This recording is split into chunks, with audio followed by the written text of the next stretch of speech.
I would say some of my most noted moments of racism occurred in Canada when I played. So it happens here, and it's important that people recognize that.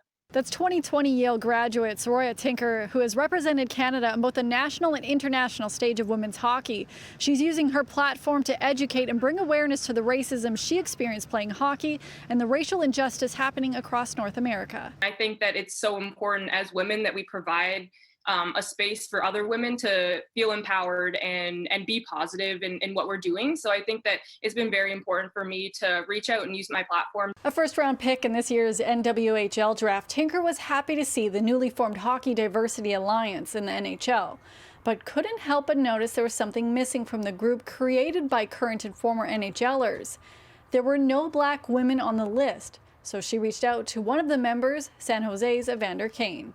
He reached out and said, I'd love to talk to you about it. And so I'm hoping to talk to him soon. But I think it's so important that women have a voice in this as well, because there aren't many Black women in the sport, and it's important that we're heard as well. Tinker has been encouraged by the response from people trying to educate themselves on how to be a better ally to the Black community, but admits there is a lot of work that still needs to be done.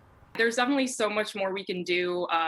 There's so much more outside of social media. It's more than just one post.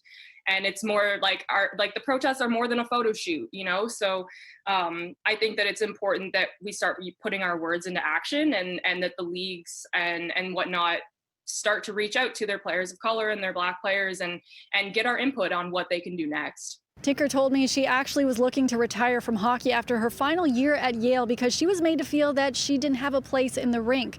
But she got a new coach who listened to her experiences about being a female Black hockey player, and she says the fact that he listened and was willing to learn made her fall back in love with the game.